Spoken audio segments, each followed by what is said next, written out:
السلام عليكم ورحمة الله وبركاته.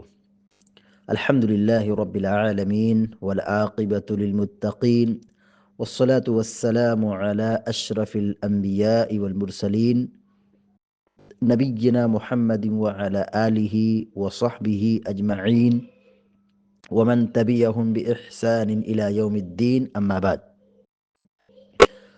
فقال الإمام ابن حجر الأسقلاني رحمه الله: باب صلاة التطوع. عن ربيعة بن كعب الأسلمي رضي الله تعالى عنه قال لي النبي صلى الله عليه وسلم: سل، فقلت: أسألك مرافقتك في الجنة. فقال: أو غير ذلك؟ فقلت: هو ذاك.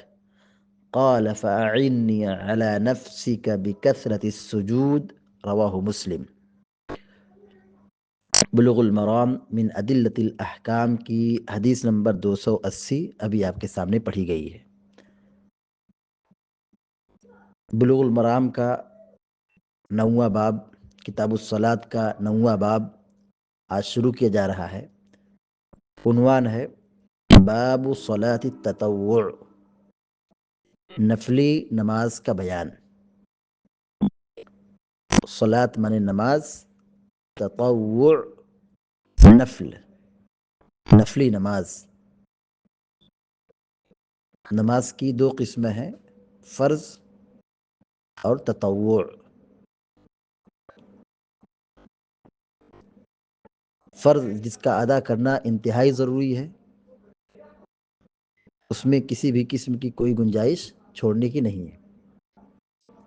اور نماز کی دوسری قسم ہے تطوع، نفلی نماز۔ اس میں سنت اور سنت مؤکدہ اور غیر مؤکدہ مستحب ساری نمازیں شامل ہیں۔ باب صلاۃ التطوع، نفلی نماز کا بیان۔ حدیث کے راوی ہیں ربیعہ بن کعب الاسلمی رضی اللہ تعالی عنہ۔ ان کی کنیت ابو فراس، قبیلہ اسلم سے آپ کا تعلق تھا، اسی لیے اسلمی کہلائے۔ یہ مدینہ کے رہنے والے تھے، انصاری صحابی ہیں۔ اصحاب صفہ میں آپ کا شمار ہوتا ہے، یعنی وہ صحابہ اکرام جو اللہ کے نبی صلی اللہ علیہ وسلم کی مسجد میں صفہ میں دین کا علم حاصل کرتے تھے۔ ان میں سر فہرست ابو ہریرہ رضی اللہ تعالیٰ عنہ اور دیگر صحابہ کرام تھے۔ ان میں سے ایک نام آتا ہے ربیعہ بن کعب الاسلمی رضی اللہ تعالیٰ عنہ کا۔ مزید یہ کہ حضرت ربیعہ بن کعب الاسلمی رضی اللہ تعالیٰ عنہ اللہ کے نبی صلی اللہ علیہ وسلم کے خادم تھے۔ سفر و حضر میں اللہ کے نبی صلی اللہ علیہ وسلم کے ساتھ رہتے تھے، نبی صلی اللہ علیہ وسلم کی خدمت کرتے تھے۔ وضو وغیرہ کا پانی نبی کریم صلی اللہ علیہ وسلم کی خدمت میں پیش کرتے تھے۔ سن 63 ہجری میں ربیعہ رضی اللہ تعالیٰ عنہ کی وفات ہوئی۔ اب آئیے حدیث کی طرف۔ حدیث نمبر 280 دیکھیے۔ عن ربیعة بن كعب الاسلمی رضی اللہ تعالی عنہ قال لي النبي صلى الله عليه وسلم: سل، فقلت: أسألك مرافقتك في الجنة. فقال: أو غير ذلك؟ فقلت: هو ذاك. قال: فأعني على نفسك بكثرة السجود. رواه مسلم۔ حضرت ربیعہ بن کعب الاسلمی رضی اللہ تعالیٰ عنہ بیان کرتے ہیں کہ قال لی النبی صلی اللہ علیہ وسلم، کہ اللہ کے نبی صلی اللہ علیہ وسلم نے مجھ سے کہا۔ قال کہا، لی مجھ سے، لی منے مجھ سے، قال لی النبی صلی اللہ علیہ وسلم، نبی صلی اللہ علیہ وسلم نے مجھ سے کہا. کس سے کہا؟ ربیہ رضی اللہ تعالیٰ عنہ سے. حضرت ربیہ یہ کہہ رہے ہیں کہ اللہ کے نبی نے مجھ سے کہا سل، مانگو. سل، مانگو. یہ فعل امر ہے. سأل یسأل سے فعل امر ہوگا. سل، مانگو. فقلت، تو میں نے کہا. فقلت واحد متکلم کا صیغہ ہے، مانا ہوگا میں نے کہا. اسألک مرافقتک فی الجنہ. اسألک، میں سوال کرتا ہوں آپ سے. اسألک، میں تم سے سوال کرتا ہوں، میں تم سے مانگتا ہوں. اس کو ادب کے دائرے میں کہ میں آپ سے سوال کرتا ہوں، میں آپ سے مانگتا ہوں. مرافقتک، مرافقہ صحبت، رفاقت، مصاحبت، ساتھی. اسألک مرافقتک فی الجنہ، میں جنت میں آپ کی رفاقت چاہتا ہوں، میں جنت میں آپ کے ساتھ رہنا چاہتا ہوں. جیسے دنیا میں میں آپ کے ساتھ ہوں، میں آپ کی خدمت میں لگا ہوا ہوں، تو میری خواہش یہ ہے کہ میں جنت میں بھی آپ کے ساتھ رہوں. آپ دیکھ رہے ہیں حضرت ربیہ بن کعب الاسلمی رضی اللہ تعالیٰ عنہ کی علو ہمت، ان کی سوچ. نبی علیہ الصلوۃ والسلام کے لیے مانگو، کیا چاہتے ہو؟ کچھ چاہیے؟ مال چاہیے، دنیا چاہیے، دولت چاہیے، کیا چاہیے؟ مانگو. مگر ربیہ رضی اللہ تعالیٰ عنہ کی سوچ دیکھیے، ان کی بلند ہمتی دیکھیے. وہ دنیا نہیں مانگ رہے ہیں، وہ دولت نہیں مانگ رہے ہیں، وہ مال نہیں مانگ رہے ہیں، زمین جائیداد مکان نہیں مانگ رہے ہیں، جنت نہیں مانگ رہے ہیں، بلکہ جنت میں نبی کی رفاقت مانگ رہے ہیں. یہ اعلیٰ سوچ ہے. جنت مل گئی، اور ایک جنت مل گئی اس طور پر کہ ہم نبی کے ساتھ ہوں. دونوں میں زمین و آسمان کا فرق ہے. اللہ اکبر. ربیہ بن کعب الاسلمی رضی اللہ تعالیٰ عنہ کہتے ہیں اسألک مرافقتک فی الجنہ، میں آپ سے چاہتا ہوں. کیا چاہتا ہوں؟ مرافقتک فی الجنہ، جنت میں آپ کی مرافقت، مصاحبت، رفاقت، ساتھی، پڑوسی بننا چاہتا ہوں. اسألک مرافقتک فی الجنہ، میں جنت میں آپ کی رفاقت کا سوال کرتا ہوں. فقال او غیر ذلک، فقال تو آپ نے کہا، یعنی نبی صلی اللہ علیہ وسلم نے کہا او غیر ذلک، کیا اس کے علاوہ بھی کچھ ہے؟ کیا اس کے علاوہ بھی کچھ ہے؟ یعنی جنت میں تم میرے ساتھ رہنا چاہتے ہو، اور نہیں کچھ چاہیے، اور نہیں کچھ چاہت ہے، اور نہیں کوئی مطالبہ ہے؟ فقلت هو ذاک، راوی حدیث حضرت ربیہ بن کعب الاسلمی کہتے میں نے کہا هو ذاک، بس وہی مطلوب ہے، بس یہی چاہت ہے. هو ذاک، ذاک مانے وہ، هو ذاک، بس وہی وہی وہی، یعنی جنت میں آپ کا ساتھی. قال فأعني على نفسك بكثرة السجود، پیارے نبی صلی اللہ علیہ وسلم نے فرمایا فأعني، میری مدد کرو. فأعني، تم میری مدد کرو. فأعن، مدد کرو، نی، میری. دونوں کو یہاں پہ جمع کر دیا گیا، تشدید سے لیا گئی ہے. اصل میں کیا تھا؟ فأعن، فأعن، اور اس کے بعد کیا ہے؟ نی. دونوں نے اکٹھا ہو گئے تو مشدد کر دیا گیا ہے. فأعنی مانا ہوگا تم میری مدد کرو. فأعنی، تم میری مدد کرو. علی نفسک، ای علی مرادک، ای علی مطلوبک.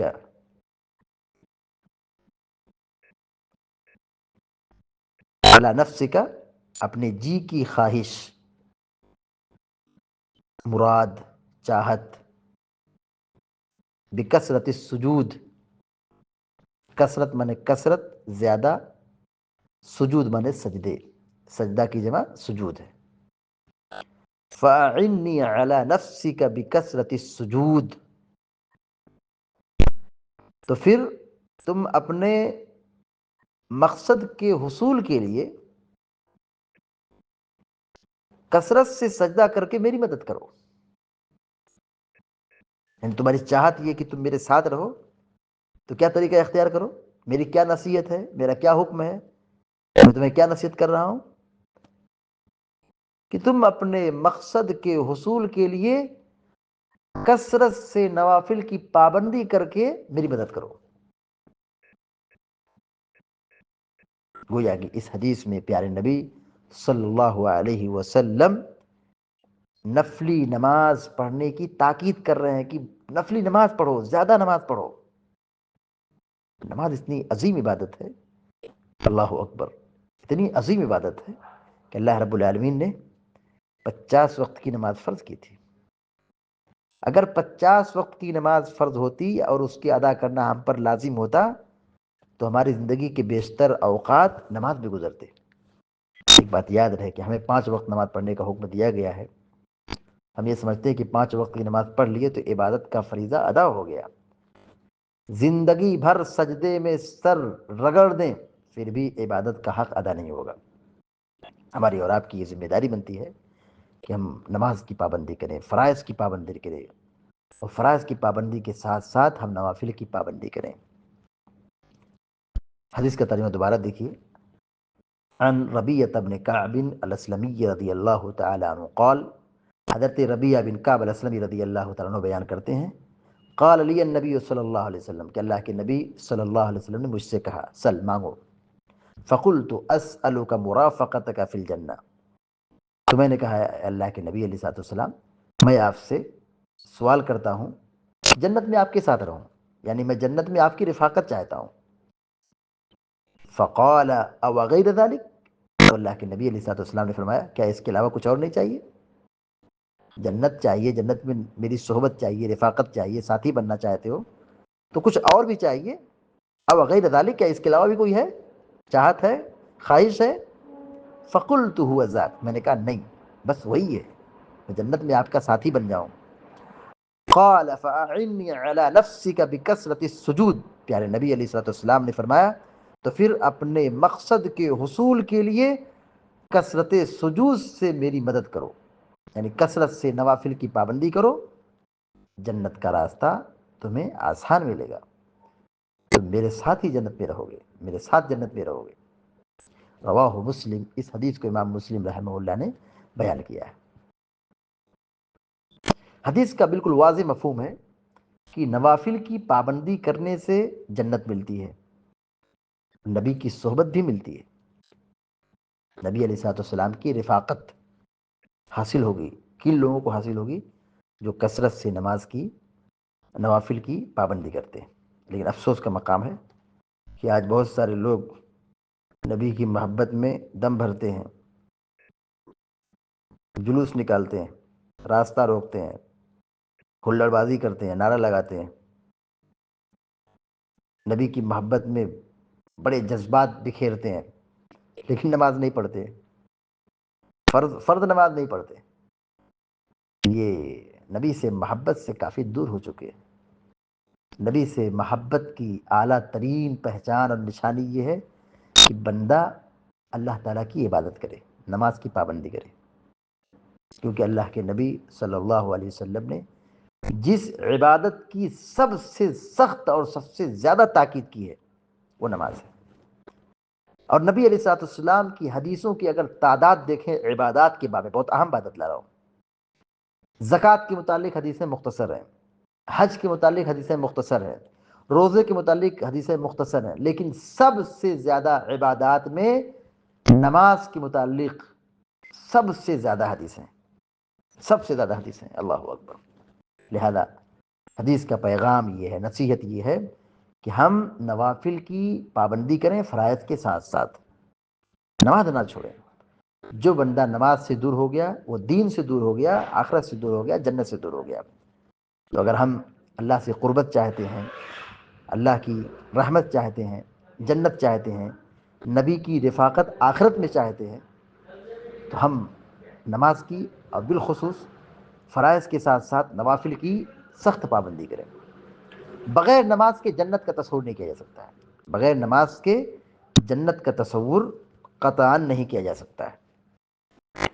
اس حدیث سے جو باتیں معلوم ہوئی، نمبر 1، نبی صلی اللہ علیہ وسلم کی سخاوت اور آپ کے اخلاق کی پہچان. اس حدیث سے کیا معلوم ہوا؟ نبی علیہ السلام کی سخاوت معلوم ہوتی ہے کہ آپ کتنے سخی تھے. اور آپ صلی اللہ علیہ وسلم کے اعلیٰ اخلاق کا ذکر ملتا ہے کہ آپ پوچھ رہے ہیں کیا چاہیے، کچھ چاہیے، پوچھ رہے ہیں. سخاوت ہے آپ کی، آپ کے اچھے اخلاق کی یہ دلیل ہے. دوسری بات یہ معلوم ہوئی کہ اجرت دینا چاہیے. کام کرائیں، اجرت دیں. حضرت ربیعہ رضی اللہ تعالیٰ عنہ نبی علیہ السلام کی خدمت کرتے تھے، کام کرتے تھے، خادم تھے. آپ بدلہ کیسے دے رہے ہیں؟ کیا چاہیے؟ بولو کیا چاہیے؟ بدلہ دینا چاہیے، اجرت دینا چاہیے. تیسری بات یہ معلوم ہوئی کہ غلام کے ساتھ، خادم کے ساتھ اچھا سلوک کرنا چاہیے، احسان کرنا چاہیے. اللہ کے نبی علیہ السلام کے اخلاق کتنے اعلیٰ تھے. اخلاق کریمانہ دیکھیے کہ آپ اپنے غلام سے، اپنے خادم سے پوچھتے کیا چاہیے. یعنی اپنے ماتحتوں کے ساتھ، کمزوروں کے ساتھ، خادموں کے ساتھ اچھا سلوک کرنا چاہیے، احسان کرنا چاہیے. پیارے نبی علیہ السلام کی سیرت سے یہ درس ملتا ہے، نصیحت ملتی ہے اس حدیث سے. چوتھی بات یہ معلوم ہے کہ حضرت ربیعہ رضی اللہ تعالیٰ عنہ کی فضیلت کا بیان. حضرت ربیعہ رضی اللہ تعالیٰ عنہ نے دنیا طلب نہیں کی، صرف جنت نہیں مانگا بلکہ جنت میں نبی کی رفاقت کو مانگا ہے. پانچویں بات یہ معلوم ہوئی نماز کی فضیلت، نفلی نماز کی فضیلت اور سجدے کی فضیلت. دیکھیے نماز کے بہت سارے ارکان ہیں، لیکن تمام ارکان میں سجدہ سب سے اہم عبادت ہے. اور یہ سجدہ تمام شریعتوں میں تھا، تمام شریعتوں میں سجدے کا حکم تھا. اس کی کیفیت اور نوعیت الگ ہو سکتی ہے، لیکن سجدے کا ذکر ملتا ہے. اور آخری بات یہ معلوم ہوئی بغیر نماز کے جنت کا حصول ممکن نہیں ہے. بغیر نماز کے جنت نہیں مل سکتی ہے. اور نماز چھوڑ دیں گے جہنم فری مل جائے گی، بڑی آسانی سے جہنم مل جائے گی. اللہ تبارک و تعالیٰ فرماتا ہے ما سلککم فی سقر. جنتی جہنمیوں سے پوچھیں گے جہنم میں کیسے چلے آئے، کیا بات ہے، کیا گناہ تھا تمہارا. قالوا لم نکن من المصلین. سب سے پہلا عذر، پہلا گناہ کیا بتائیں گے؟ ہم لوگ نماز نہیں پڑھتے تھے. اور افسوس کہ آج ہمارا معاشرہ جس گناہ کو بڑے دھڑلے سے کرتا ہے اور اس کو گناہ تک نہیں سمجھتا ہے. آج آدمی شراب پینے کو گناہ سمجھتا ہے، زنا کرنے کو گناہ سمجھتا ہے، جھوٹ بولنے کو گناہ سمجھتا ہے، قتل کرنے کو گناہ سمجھتا ہے، سود کھانے کو گناہ سمجھتا ہے، لیکن نماز چھوڑنے کو گناہ نہیں سمجھتا. جبکہ یہ نماز کا چھوڑنا کیا ہے؟ گناہوں میں سب سے عظیم اور سب سے خطرناک گناہ ہے. نماز کا چھوڑنا گناہوں میں سب سے خطرناک گناہ ہے. علامہ ابن تیمیہ رحمہ اللہ کہتے ہیں کہ جو آدمی نماز نہیں پڑھتا، نماز چھوڑتا ہے، وہ زنا سے بڑھ کر گناہ کر رہا ہے، قتل سے بڑھ کے گناہ کر رہا ہے، چوری کرنے اور ڈاکہ سے بڑھ کر گناہ کر رہا ہے.